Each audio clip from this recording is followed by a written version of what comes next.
कोल्हापूर जिल्ह्यातील जिल्हा परिषदेच्या 770 प्राथमिक शाळांमध्ये पिंक रूमच्या माध्यमातून किशोरवयीन मुलींना सुरक्षित कवच मिळतंय। या शाळांप्रमाणे माध्यमिक शाळांमध्येही पिंक रूमची संकल्पना राबवण्याची गरज व्यक्त होतीये। ग्रामस्थांच्या लोकसहभागातून आणि शाळेच्या व्यवस्थापनामधून कोल्हापूर जिल्ह्यातील प्राथमिक शाळांमध्ये मुलींना सुरक्षित तसंच संरक्षणाचं कवच तयार करण्याचं काम जिल्हा परिषदेच्या 770 प्राथमिक शाळांमध्ये पिंक रूमच्या माध्यमातून केलं जाते।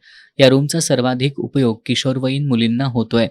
गुलाबी रंग दिलेली स्वतंत्र खोली, खोलीला पडदा, खुर्ची, टेबल, आरसा, पिण्याचं पाणी, sanitary napkin, vending machine, dustbin, सुरक्षित खिडकी, पंखा आदींची व्यवस्था या पिंक रूम उपक्रमातून करण्यात आली आहे, जेणेकरून मासिक पाळीच्या काळात मुलींना कोणताही त्रासाला सामोरं जावं लागू नये। जिल्हा परिषदेचे माजी मुख्य कार्यकारी अधिकारी कार्तिकेयन एस आणि प्राथमिक शिक्षणाधिकारी डॉक्टर मीना शेंडकर यांच्या संकल्पनेतून ही कल्पना अंमलात आणण्यात आली।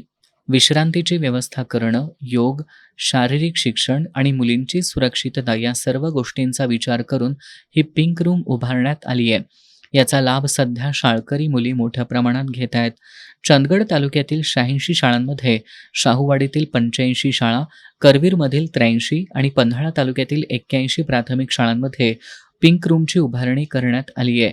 तर जागेअभावी शिरोळ तालुक्यातील 14 शाळा, करवीर तालुक्यातील 10, हातकणंगलेतील 9, पन्हाळा आणि राधानगरी तालुक्यातील प्रत्येकी 8 शाळा अद्याप पिंक शाळेच्या प्रतीक्षेत आहेत। किशोरवयीन मुलींसाठी जिल्हा परिषदेच्या प्राथमिक शाळेनं सुरू केलेली पिंक रूमची संकल्पना सध्याच्या घडीला उपयुक्त ठरतीये। परंतु अशाच प्रकारे जिल्ह्यातील माध्यमिक शाळांमध्येही पिंक रूमची संकल्पना राबवण्याची गरज सध्या व्यक्त होतीये।